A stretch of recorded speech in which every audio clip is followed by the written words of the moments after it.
Hello दोस्तों, good afternoon. मैं Shailendra Yadav Chanakya online platform पर आप सभी का स्वागत करता हूँ। आज हम गणित की ऑनलाइन क्लास स्टार्ट करने जा रहे हैं। सबसे पहले गणित में जितने भी चैप्टर हैं उनके बारे में बारी बारी से पढ़ेंगे। किस चैप्टर से कौन सा सवाल कितने अंक का आएगा और कौन सा चैप्टर हमें सरल पड़ेगा पढ़ने में, कौन सा कठिन पड़ेगा और किस चैप्टर से हम ज्यादा पढ़ाई करें और उस पर जहाँ से आप फोकस दिया। तो सबसे पहले अपने चैप्टर का नाम क्या है? पहले पार्ट का वास्तविक संख्याएं। तो आज हम वास्तविक संख्याओं के बारे में, यानी वास्तविक संख्याओं के बारे में पहले पढ़ते हैं। संख्या होती कहाँ है, शुरुआत कहाँ से हुई थी इनकी, थोड़ा पढ़ लेते हैं इनके बारे में। तो सबसे पहले आपने सुना होगा सभी ने कि अपन पढ़ते हैं अंक। तो एक से कहाँ तक पढ़ते हैं? 1 2 3 4 5 6 7 8 और 9, जहाँ तक ही पढ़ते हैं। और कोई भी जहाँ तक ही पढ़ते हैं अपन, कोई भी संख्या होगी तो इन्हीं से मिलकर के बनी होती है, बनी होती है। एक अंक और इसमें 0 को शामिल करते हैं पर 0, ठीक है। तो 0 से लेकर के 9 तक होते हैं, वो क्या होते हैं? अपने अंक कहलाते हैं। तो इनकी शुरुआत कहाँ से हुई थी? यानी जो आदिमानव से उनकी उंगलियों से हुई थी। पहले क्या होता था? पहले ये इलेक्ट्रॉन चाहिए तो थी नहीं, एक हाल कॉल कर दिया, इतनी शिकार करने जाते थे जंगलों में, तो कॉल कर दिया कि मैंने इतनी शिकार कर ली, भाई आ जा। ऐसा तो था नहीं, उनके पास हाथी थे संकेत के लिए। तो एक दिन वो शिकार करने के लिए गए तो उन्होंने एक शिकार कर ली होगी, तो आसपास में दूसरा भी होगा उनके साथ, तो उन्होंने एक कर दिया। तो ऐसे क्या हो गया? एक निकल के एक आ गया। तो जी हम फिर आगे को बढ़ते गए, 2 भी की होगी उनने, और कहाँ तक पहुंच गए? वो 9 तक पहुंच गए। आए कि नहीं आए? तो जब शुरुआत 1 से होगी फिर तो कितनी भी करते रहे, कितनी कर ली उतनी कर ली, है कि नहीं आई? अब जहां से 0 से लेकर के 9 तक क्या होते हैं? अपने अंक। अब आप कह देखो 10 भी आ सकता है, 10 भी की होंगी शिकार, 10 के लिए 10 उंगली की रही होंगी, पर 10 किस में आ जाता है? संख्या में आ जाता है। 10 कहाँ? ये अंक है, देखो उन्हें 9 तक ही लगाते हैं। अब 10 कहाँ आ जाएगा? संख्या में। देखो इसमें क्या है? 1 भी है और क्या है अपना जी 0 भी, 0 भी है और 11 लिखोगे आप, तो संख्या में परिभाषा बना सकते हैं अपन। अंकों के मेल से क्या बनती है? संख्याएं बनती है। अंकों के मेल से क्या बनती है? संख्याएं बनती है। अब संख्या के प्रकार, तो ये 2 प्रकार की होती है। कितने प्रकार की होती हैं? 2 प्रकार की। एक होती है जो आपने चैप्टर का नाम दिया वास्तविक संख्या। कौन सी होती है? वास्तविक संख्याएं। एक होती है काल्पनिक। कौन सी होती है? काल्पनिक संख्याएं।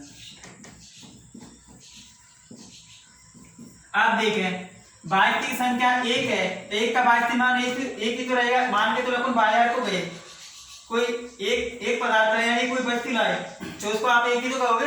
मान के चलो मार्कर मेरे हाथ में, तो ये कितना है? एक ही तो होगा कि नहीं होगा? तो इसका वास्तविक मान एक ही तो रहेगा। 2 का क्या रहेगा? अपना 2 रहेगा, और 3 का क्या रहेगा? 3 रहेगा। अब अपन ये तो आगे फिर वास्तविक। काल्पनिक में कल्पना कर सकते हैं कि राम बाजार गया होगा। राम कहाँ पर गया होगा? बाजार गया होगा। वो क्या ला रहा होगा? मान के चलो 5 किताबें ला रहा होगा, अपन ने कल्पना की। और हो सकता है कि पैसे कम पड़ जाए, 2 भी ला सकता है, हो सकता है कि ज्यादा भी ला सकता है। इसमें क्या कर रहे हैं अपन? कल्पना कर रहे हैं। इसमें क्या होता है? वास्तविक मान होता है। तो वास्तविक संख्या कौन कौन सी आ जाती है? अपनी प्राकृतिक संख्या है, प्राकृतिक संख्या है, पूर्ण संख्या है, पूर्णांक, सम, विषम, परिमेय, अपरिमेय, भाज्य, अभाज्य, ये सब किस में आ जाएंगे? अपनी अभाज्य किस में आ जाएंगे? आदि और भी होंगी, ये किस में आ जाती है? अपनी वास्तविक में। अब काल्पनिक में देखो, काल्पनिक में अपन इनकी कल्पना तो कर सकते हैं। मान के चलो कायडी में दे दिया आपको, कितना दे दिया? -2 दे दिया, तो आप क्या करोगे? इसको, इसका वास्तविक मान नहीं बता सकते। इसमें अपन क्या कर सकते हैं, वास्तविक मान नहीं बता सकते, ये कौन सी संख्या है, काल्पनिक। आईडी में -4 और 7 कोई भी हो सकता है।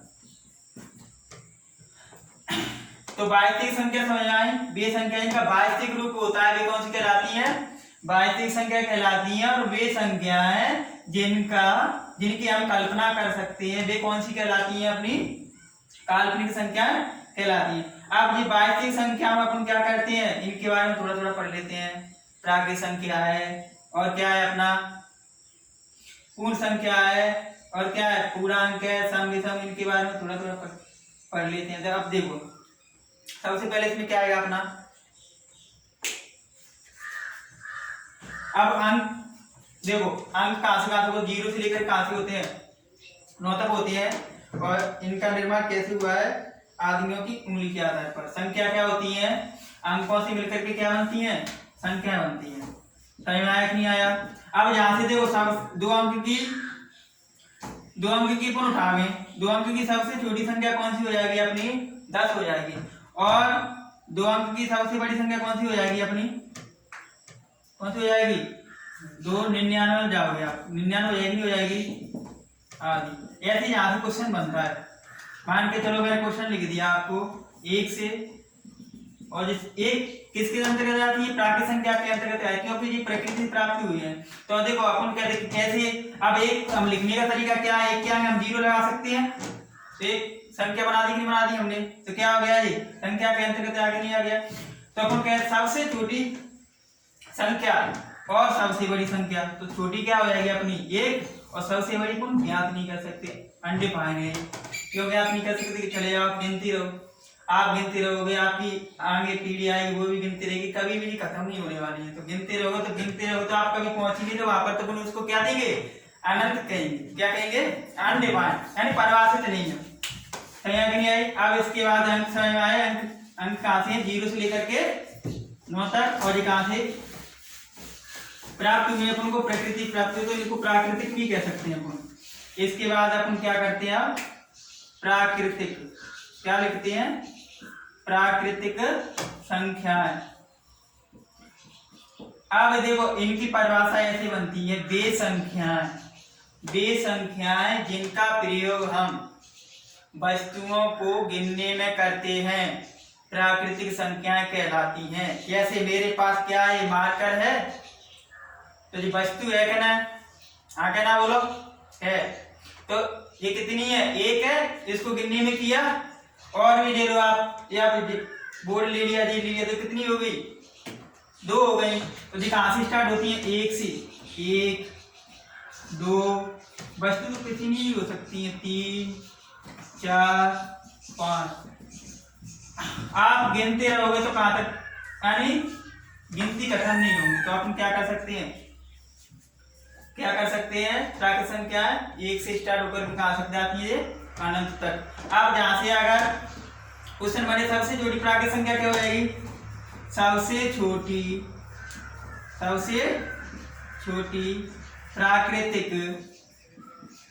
प्राकृतिक संख्या क्या हो जाएगी अपनी, 1 हो जाएगी, क्या हो जाएगी, 1। और सबसे बड़ी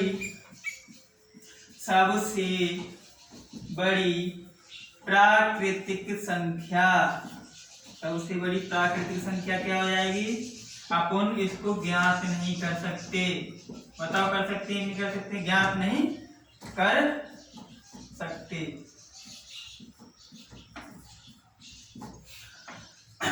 तो प्राकृतिक संख्या समझ में आई होगी आपकी।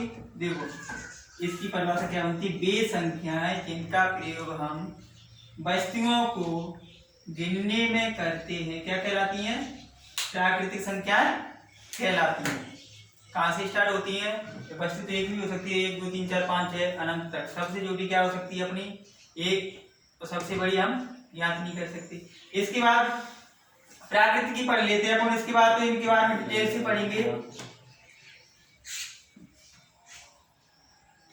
पढ़ेंगे, इनके बारे में जब अच्छा प्रारंभ करेंगे। अभी तो चैप्टर के बारे में पढ़े, जब चैप्टर बारे चलेंगे तब इनके बारे में डिटेल से पढ़ेंगे। तो अपन चलते चैप्टर 2 के बारे में। अब इसमें से देखो क्वेश्चन यानी प्रश्न कैसे बनेंगे, इसमें से आएगा अपना 8 नंबर का आएगा। कितने का आएगा यहाँ से 8 का। तो एक प्रश्न आएगा अपना 4 का, 4 का रहेगा। तो अपन को पढ़ने के लिए 8 नंबर पक्की होंगी कि नहीं होंगी। यहाँ से एक 4 का आएगा, एक प्रश्न कितनी आएगा, प्रश्न कितनी का आएगा 4 का आएगा। एक प्रश्न कितनी का आएगा 2 का आएगा, और 2 नंबर की क्या आएगी अपनी रोटी आएगी। तो कितने का हो गया ये अपना चैप्टर 8 का। कितने का हो गया ये अपना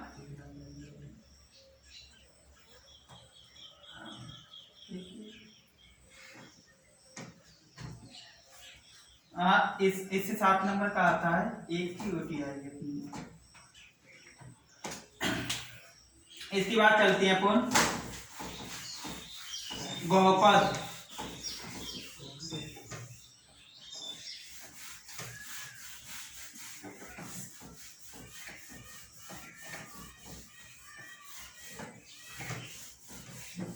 देखो चैप्टर 2 पार्ट 2 का नाम है अपना बहुपद। बहुपद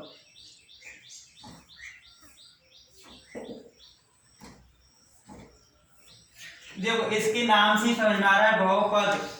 बहुपद का मतलब जिसमें बहुत सारे पद हों। देखो एक नहीं हुआ, इसमें एक से अधिक पद क्या कहलाते हैं अपने बहुपद कहलाते हैं। इसमें किसका मिश्रण होता है, चर और अचर का, दोनों का मिश्रण रहता है।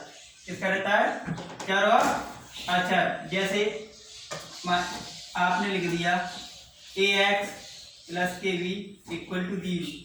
तो यहाँ पर क्या है, a क्या किसका काम करेगा, अचर का, x किसका करेगा, चर का। और जैसे इसका और लिख लेते हैं अपन 3x + k2, ये भी इसका एक उदाहरण हो जाएगा। क्या कहलाएगा अपना बहुपद। अब देखो इसमें 2 चीजें अपन को देखने को मिली। एक आपने चर पढ़ा, एक क्या पढ़ा, अचर। तो चर और अचर क्या होते हैं उसके बाद देखिए। सबसे पहले चर के अंतर्गत कौन से आएंगे, तो ये x y z आती है। चर उनको कहते हैं जिनका मान बदल सकता है, परिस्थिति के अनुसार क्या हो सकता है, इनका मान बदल सकता है, उनको क्या कहते हैं, चर कहते हैं। अचर का क्या होता है, परिस्थिति के अनुसार इनका मान ना बदले। जैसे आपने देखा होगा 2 है, 2 का वास्तविक मान 2 ही तो रहेगा। और जहां पर क्या करते हैं अपन, x का मान कई बार कहते देता है, वहां पर कि शून्य ज्ञात कीजिए, तो x बराबर आपको दे देगा वो 1। x का मान यानी x की वैल्यू बदल गई, और x कई बार दे देगा x = 2, तो x की वैल्यू यहाँ पर बदली कि नहीं बदली। और अचर रहेगा अपना कितना, 2 है तो 2 ही तो रहेगा। जैसे आप एक समीकरण लेते हैं, अपन वापस लेते हैं अभी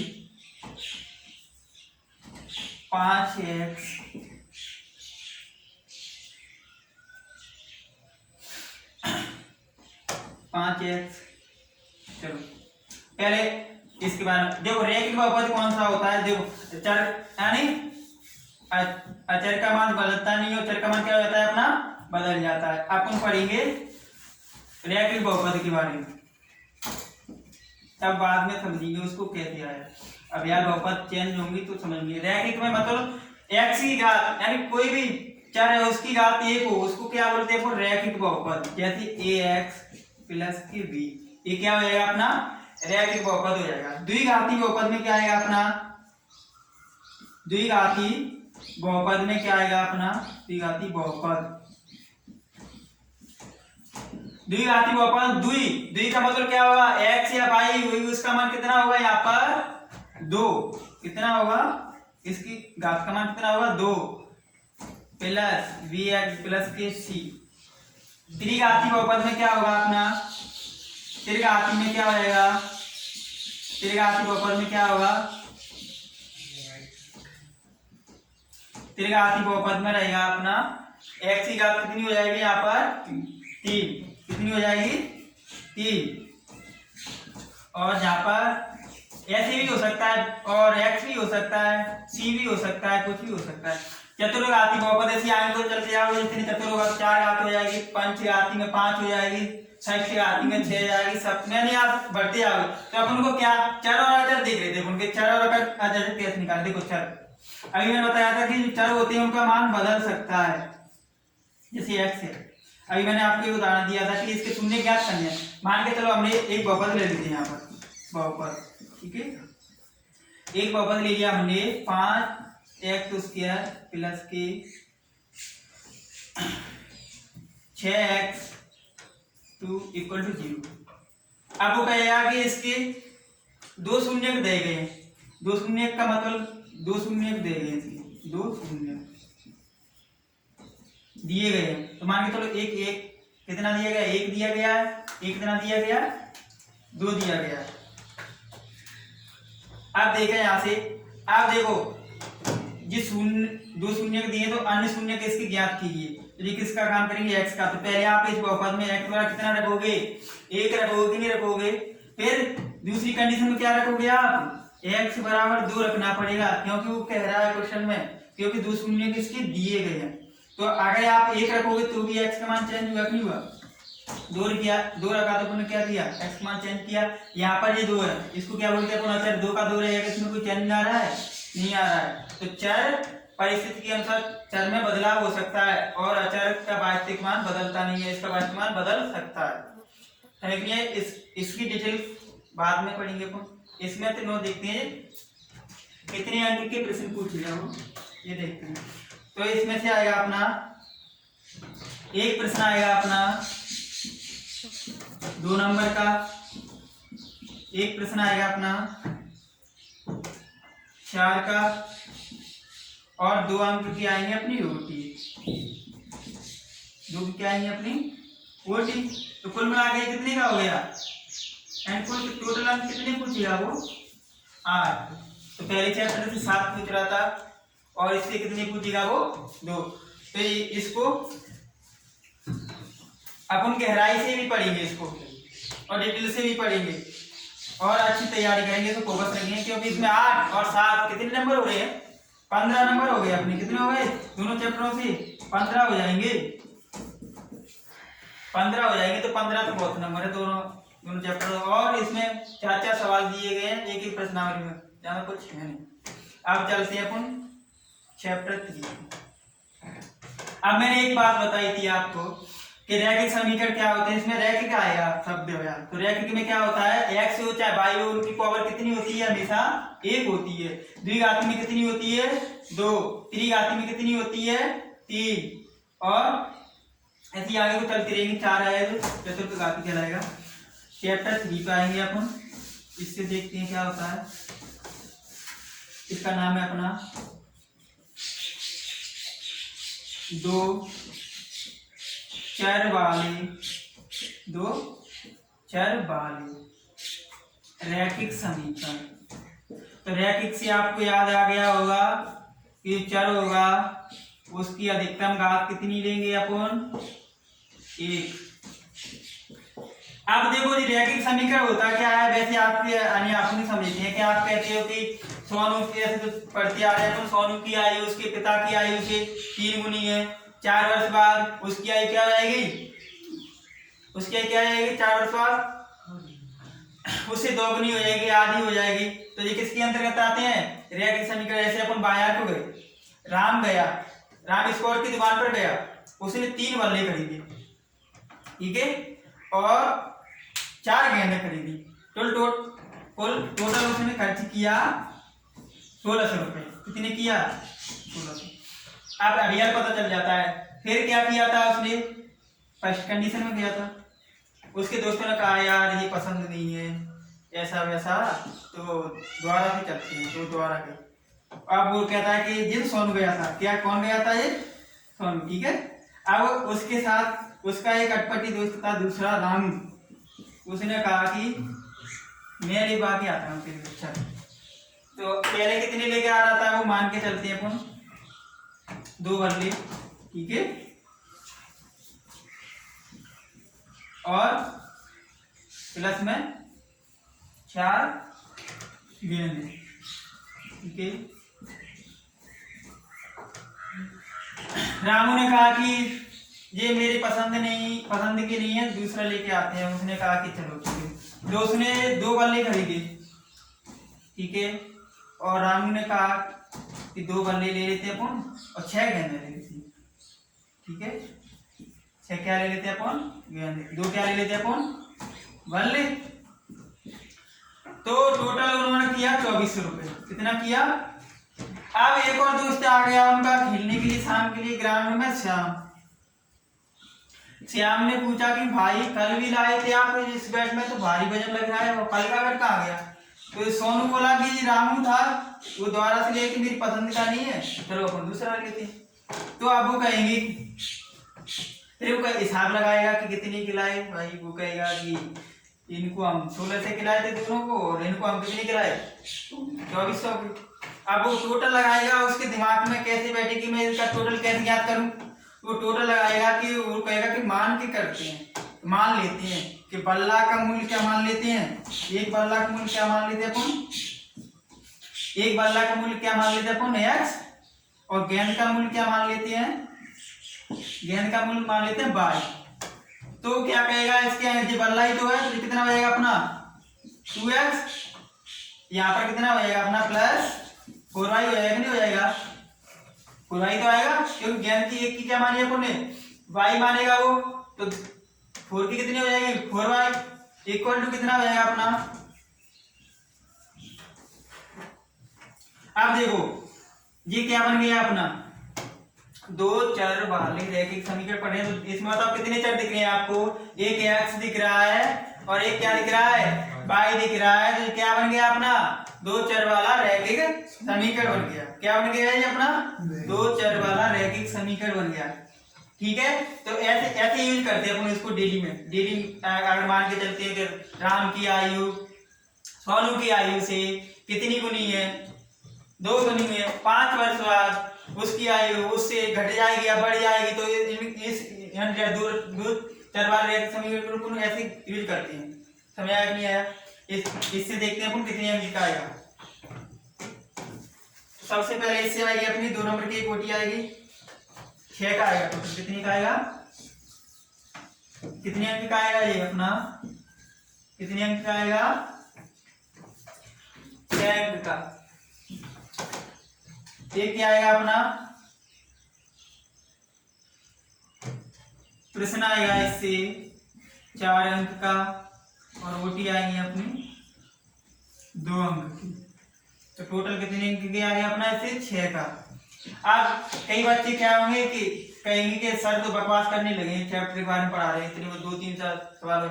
अगर पगले अगर तेरे को इनके बारे में जानकारी नहीं है कि इतनी अंक से तू इसको रटने लगा है, मान के चलो 3 अध्याय बड़ी पड़ती है, 3 अध्याय जो अपन जब पढ़िए गणित से, तो 3.6 तक जाओगे आप, तो वो क्या करेगा सभी सवालों को विस्तार से पढ़ेगा। पहले तो अपन को पढ़ना है, रिवाइज के क्विक रिवाइज करेंगे, लास्ट में जाकर क्विक में क्या करेंगे अपन महत्वपूर्ण प्रश्नों को उन पर फोकस करेंगे। पहले तो अपन विस्तार से पढ़ेंगे। क्विक में क्या होता है कि क्विक में बड़ा यानी जल्दी जल्दी रिवाइज कर देंगे अपन, जल्दी जल्दी करेंगे तो क्या होगा, अपन देख लेंगे कि इससे ये वाली विधि इंपोर्टेंट है तो उसको अपन बेहतर करेंगे, और जो अपन कहते हैं कि ये वाली विधि अपन को आती नहीं है या बेहतर नहीं है तो उसको रिवाइज तो करेंगे, ऐसा नहीं कि रिवाइज नहीं करें, पर उस पर कम ध्यान फोकस देंगे, तो जो महत्वपूर्ण उन पर देंगे। अब अपन को डिटेल से पता चल जाए, मान के चलो आप मुरैना पे जा रहे हैं, आपने जानकारी नहीं ली कि मुरैना के लिए कौन सी टैक्सी जाती, कौन सी रोड की, वैसे ही जाके बैठ गए, उसमें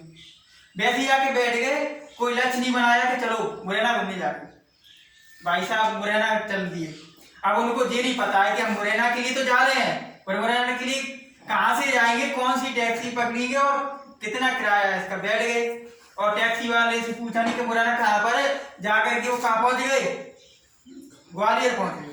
कहाँ पर पहुंचे साहब, ग्वालियर। अब वहां वापस जाकर जानकारी ली कि क्या हुआ, कि ये हुआ कि कहाँ पर आ गए, हम मुरैना के लिए बैठे थे कि भाई साहब तुम तो आप ग्वालियर आ चुके हो, इतना फलाना डी का किराया हो गया, उसके पास में मुरैना तक किराया था। अब फालतू में उससे झगड़ा करेगा नहीं करेगा, तो ऐसे बच्चे का हिसाब है। पहले तो पढ़ने के लिए लग जाते हैं कि वो लक्ष्य नहीं बनाते कि हमको कौन कौन से चैप्टर के लिए, यानी पहले पढ़ने के लिए लग जाओ, फिर लास्ट में आपका सिलेबस हो जाएगा इकट्ठा एक में।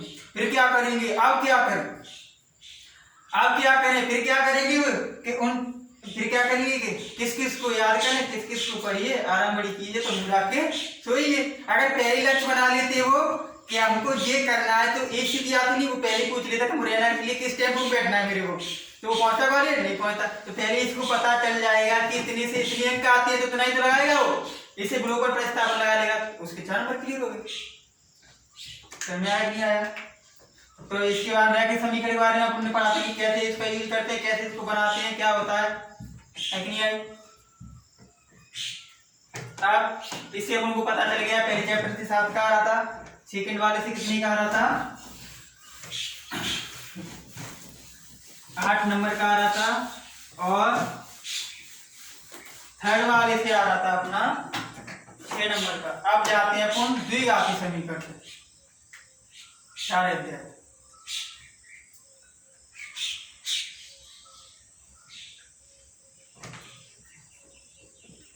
द्विघाती समीकरण क्या होगा? द्विघाती समीकरण में देखो, द्विघाती चैप्टर खोला जाएगा अपना, द्विघाती समीकरण।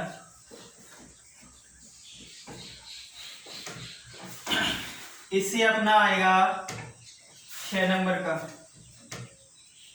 सॉरी 7 का आएगा। इससे एक प्रश्न आएगा अपना 5 नंबर का, क्या आएगा, एक प्रश्न आएगा, और ओटी आएंगी अपनी 5 का प्रश्न आएगा, और ओटी कितनी के आएंगे?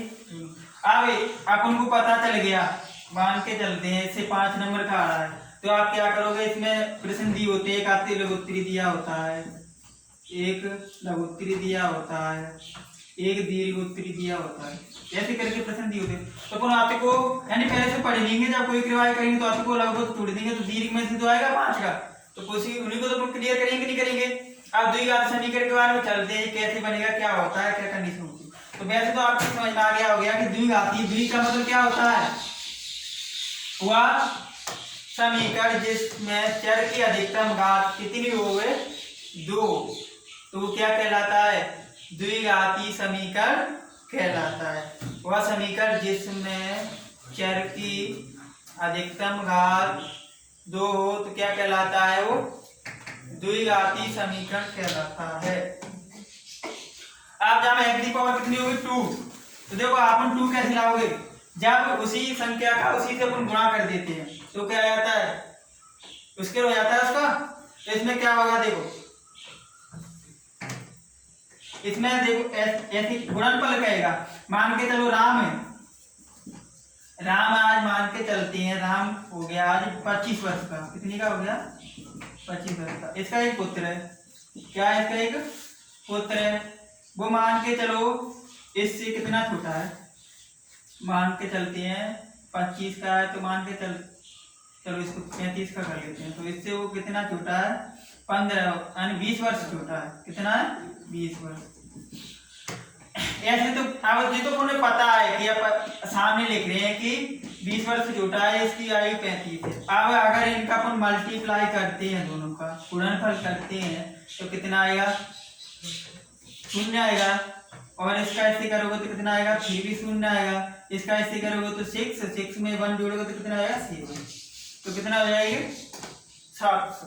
तो यहाँ से क्वेश्चन ऐसे बनेगा ये कि राम की वर्तमान आयु उसके पुत्र से 15 वर्ष अधिक है, राम की वर्तमान आयु उसके पुत्र से कितनी अधिक है, 15 वर्ष अधिक है। या यूं कहें कि पुत्र की आयु अपने पिता राम से 15 वर्ष कम है, तो बात तो वही है, अधिक कह दे और कम कह दे बात वही रहती है। अगर आप इक्वेशन जब हल करोगे समीकरण को तो बात वही रहती है। अब आप और फिर कहिए क्वेश्चन में कि इन दोनों का गुणनफल कितना है, इन दोनों का गुणनफल कितना है, 700 है, कितना है, 700 है। तो इनकी वर्तमान आयु ज्ञात कीजिए, क्या कहेगा वो, इनकी वर्तमान आयु ज्ञात कीजिए। तो हम क्या द्विघाती बनाना है, तो मान लेंगे कि राम की, आप क्या मान लोगे, माना कि राम की क्या मान लेंगे कौन, x वर्ष। तो कह रहे हैं राम की वर्तमान आयु से उसकी पुत्र की आयु 15 वर्ष कम है, तो पुत्र के लिए क्या करोगे आप, x में से 15 कम कर दो, क्या कर दोगे, x में से 15 कम कर दोगे तो उत्तर क्या आएगी, वर्तमान आई। अब इन दोनों का गुणनफल कर दोगे तो 700 हो जाएगा। तो इन दोनों को क्या कर देगा, गुणनफल कर दो तो कितना हो जाएगा, ये 700 हो जाएगा, नहीं हो जाएगा। अब इसका इससे क्या करोगे, मल्टीप्लाई, क्या हो जाएगा अपना x स्क्वायर माइनस के 15 इक्वल टू 700। तो क्या हो गया, ये द्विघाती बन गया, नहीं बन गया, क्या बन गया ये द्विघाती। तो अपन को क्या लाना था, द्विघात समीकरण लाना। तो वह समीकरण जिसकी अधिकतम घात कितनी हो, 2 हो, क्या कहलाता है, वो द्विघाती समीकरण कहलाता है। और अभी अपन ने इसका द्विघाती समीकरण क्या किया, बना के भी देखा है। जब अपन इसको चैप्टर से पढ़ेंगे तो बड़ा इंटरेस्टिंग जो चैप्टर है इसमें, और आपको रुचि भी आएगी पढ़ते समय।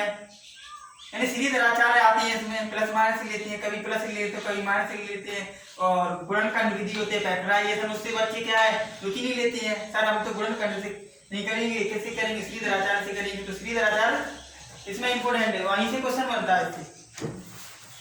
आप देखते हैं समांतर श्रेणी,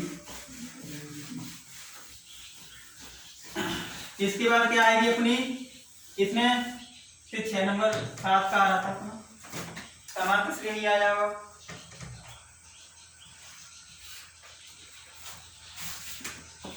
समांतर चैप्टर 5 है ये अपना, कितना है, समांतर श्रेणी।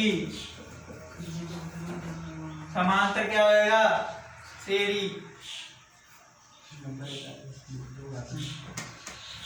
अब देखो इससे अपना आएगा 6 नंबर का आएगा, कितने का आएगा, 6।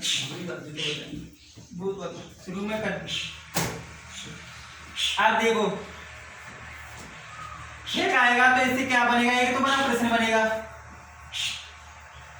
4 का, और एक 2 नंबर की क्या बनेगी, इसे होती है, एक प्रश्न आएगा, और 2 नंबर की क्या आएंगी, ओडी आएंगी। आप देखो अपन कहोगे सर जी समांतर श्रेणी होती है, मान के चलो राम है, क्या है, राम है, तो राम ने क्या किया, काम करना स्टार्ट कर दिया। तो पहले मंथ गया, क्या गया, पहले मंथ गया, तो उसको वेतन मिला 5।